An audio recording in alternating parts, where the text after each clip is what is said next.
जय हिंद दोस्तों। Railway NTPC exam 2025 का 14 जून की फर्स्ट शिफ्ट का एग्जाम खत्म हो गया है। इसमें आपके जीके और जीएस के जितने भी क्वेश्चन बने हैं वे सभी लगभग हमें मिल चुके हैं। अगर आपने एग्जाम दिया है तो आप अपने क्वेश्चंस को मैच कीजिएगा, या फिर आने वाली एनटीपीसी की किसी भी शिफ्ट में आपका एग्जाम है तो आपको जो है वीडियो पूरा ध्यान से देखना है, क्योंकि मैं आपको इसमें हर क्वेश्चन के साथ उसके एक्स्ट्रा फैक्ट्स भी बताऊंगा, जहां से आपके आगे आने वाली शिफ्ट में पर्सन बनने की बहुत ही आशंका रहती है। तो आपको वीडियो पूरा ध्यान से देखना है ताकि आपको एक्स्ट्रा फैक्ट्स जो है बहुत ही हेल्प कर सके। तो चलिए शुरू करते हैं। लेकिन दोस्तों उससे पहले आप हमारे चैनल को सब्सक्राइब कर लीजिए, बेल आइकन को प्रेस कर लीजिए, क्योंकि आपको यहाँ पर आगे आने वाली जितनी भी शिफ्ट एनटीपीसी की होने वाली है उन सभी का एनालिसिस मिलने वाला है। तो चलिए अब शुरू करते हैं। तो देखिए, सबसे पहले आपसे यहाँ पर क्वेश्चन पूछा गया है कि 1830 में सिंह भूमि में किसने विद्रोह किया गया था। तो 1830 में जो सिंह भूमि में विद्रोह किया था वो कोल जनजाति के लोगों ने किया था, जिसे कोल विद्रोह के नाम से भी जाना जाता है। तो ये आपका करेक्ट आंसर हो जाएगा। बाकी आपको कुछ और विद्रोह यहाँ पर याद रखने हैं जो मैं आपको बता देता हूँ। जैसे आपका था पाई का विद्रोह, ये यहाँ पर गलत लिखा हुआ है। आपका पाई का विद्रोह था, ये ओडिशा में हुआ है। मोपला विद्रोह आपका केरल में हुआ है, और संथाल विद्रोह आपका झारखंड में हुआ है। इसके बाद एक और विद्रोह आपको ध्यान रखना है, कूका विद्रोह, ये आपका पंजाब में हुआ है। तो ये चारों विद्रोह आपको एक्स्ट्रा फैक्ट के तौर पर ध्यान रखने हैं। इसके बाद नेक्स्ट क्वेश्चन आपसे यहाँ पर पूछा गया था, एक राष्ट्र एक चुनाव संशोधन विधेयक की समिति की अध्यक्षता जो है वो किसने की है, यानी अध्यक्ष किसको बनाया गया है। तो ये आपका जो है भारत के पूर्व राष्ट्रपति श्री रामनाथ कोविंद को इसका अध्यक्ष बनाया गया है। और ये जो एक राष्ट्र एक चुनाव है ये भारत का 129वां संशोधन विधेयक है। तो ये भी आपको ध्यान रखना है। इसके बाद नेक्स्ट क्वेश्चन आपसे पूछा गया था कि दीवान ए कोही विभाग की स्थापना किसने की थी। तो दीवान ए कोही विभाग की स्थापना मोहम्मद बिन तुगलक ने की थी, और ये विभाग कृषि से संबंधित था। ये भी आपको ध्यान रखना है। बात करें दीवान ए अर्ज विभाग की, तो ये क्या था आपका गयासुद्दीन बलबल ने। ये भी आपको ध्यान रखना है। इसके बाद नेक्स्ट क्वेश्चन आपसे पूछा गया था, हिंदी भाषा के विकास के लिए कौन सा अनुच्छेद है। तो हिंदी भाषा के विकास के लिए अनुच्छेद 351 में है, जो कि भाग 17 के अंतर्गत आता है। बात करें हिंदी भाषा भारत की राजभाषा होगी, यह किस अनुच्छेद में लिखा हुआ है। तो ये आपका अनुच्छेद 43 में लिखा 343 में लिखा हुआ है। तो ये आपको ध्यान रखना है।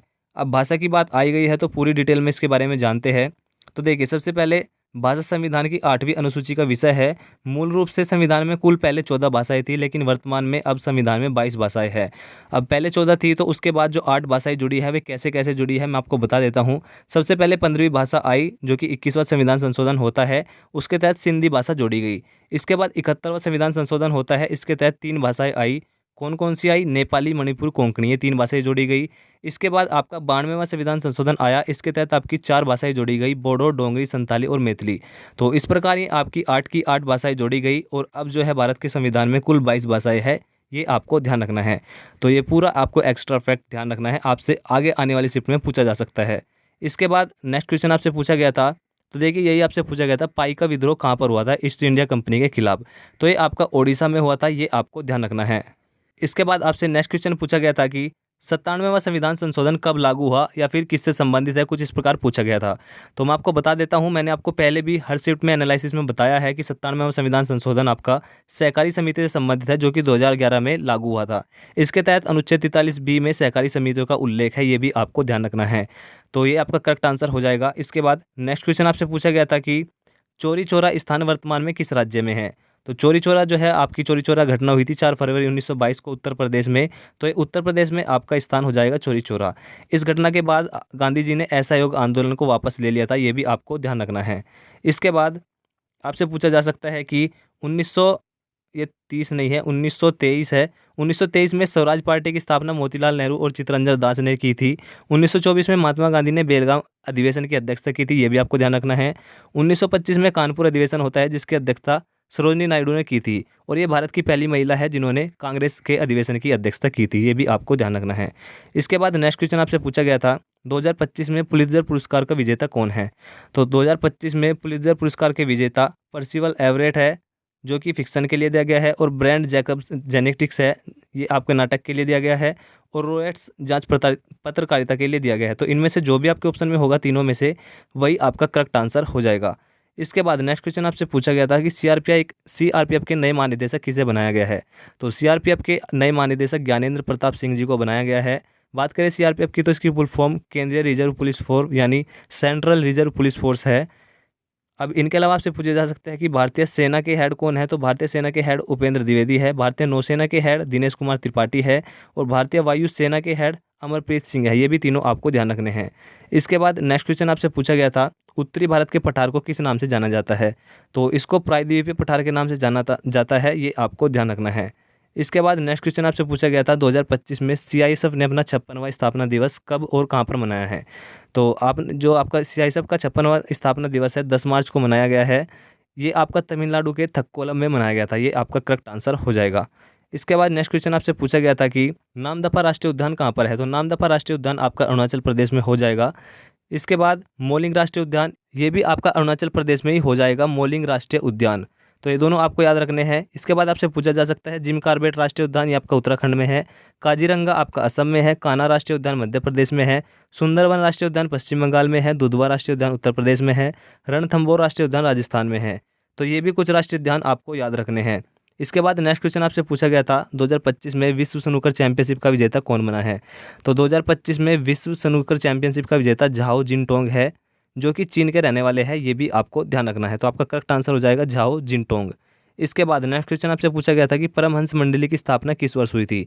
तो परमहंस मंडली की स्थापना 1849 में हुई थी। बात करें इस मंडली की तो ये एक गुप्त सामाजिक धार्मिक समूह था जिसकी स्थापना बॉम्बे में हुई थी। इसके संस्थापक दादोबा पांडुरंग दुर्गाराम मेहता और उनके साथियों ने की थी। परमहंस मंडली मानव धर्म सभा से बहुत करीब से जुड़ी हुई थी, जिसकी स्थापना 1844 में सूरत में हुई थी, यानी मानव धर्म सभा से ये जुड़ी हुई थी। तो ये आपको जो है एक्स्ट्रा फैक्ट इसके बारे में ध्यान रखने हैं। इसके बाद नेक्स्ट क्वेश्चन आपसे पूछा गया था कि अनुच्छेद 164(1) में क्या उल्लेख है? तो अनुच्छेद 164 में यह प्रावधान है कि मुख्यमंत्री की नियुक्ति राज्यपाल के द्वारा की जाएगी और अन्य मंत्रियों की नियुक्ति राज्यपाल मुख्यमंत्री की सलाह पर करेंगे। तो ये आपका करेक्ट आंसर हो जाएगा। इसके बाद आपसे कुछ और अनुच्छेद यहाँ पर पूछे जा सकते हैं राज्यपाल के बारे में ही। जैसे अनुच्छेद 153 में बताया गया है कि प्रत्येक राज्य के लिए एक राज्यपाल होगा। अनुच्छेद 154 में बताया गया है कि राज्य की कार्यपालिका है उसकी शक्ति जो है राज्यपाल में निहित होगी। अनुच्छेद 155 में है कि राज्यपाल की नियुक्ति राष्ट्रपति के द्वारा की जाएगी। अनुच्छेद 156 में बताया गया है कि राज्यपाल का कार्यकाल राष्ट्रपति के प्रसाद पर्यंत होगा। इसके बाद अनुच्छेद 157 में बताया गया है कि राज्यपाल के लिए योग्यताएं क्या रहेगी। 158 में बताया गया है राज्यपाल के पद की शर्तें क्या रहेगी। 159 में राज्यपाल की जो शपथ है वो 159 में है। इसके बाद 160 में बताया गया है कि कुछ आकस्मिकताओं में राज्यपाल के कार्यों के निर्वहन के लिए इसमें कुछ आकस्मिकताएं हैं। अनुच्छेद 161 में आपके राज्यपाल के समाधान की शक्तियाँ है। ये आपका इंपॉर्टेंट है, ये आपको ध्यान रखना है। अनुच्छेद 162 में यहाँ पर बताया गया है कि राज्य की कार्यकारी शक्ति की सीमा। अनुच्छेद 163 में राज्यपाल की सहायता और सलाह देने के लिए मंत्रिपरिषद है। 164 में मुख्यमंत्री और अन्य मुख्यमंत्रियों की नियुक्ति है। 165 में राज्य के महाधिवक्ता की नियुक्ति है। ये भी आपको ध्यान रखना है। जैसे केंद्र में आपका जो है एक महान्यायवादी होता है, इसी प्रकार राज्य में महाधिवक्ता होता है अनुच्छेद 165 के अनुसार। इसके बाद अनुच्छेद 166 में राज्यपाल के कार्यों का संचालन का बताया गया है।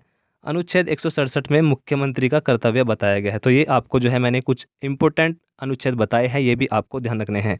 इसके बाद नेक्स्ट क्वेश्चन आपसे पूछा गया था कि चैंपियंस ऑफ द अर्थ पुरस्कार किसको दिया गया है? तो ये आपका माधव गोडगिल को दिया गया है। ये आपका करेक्ट आंसर हो जाएगा।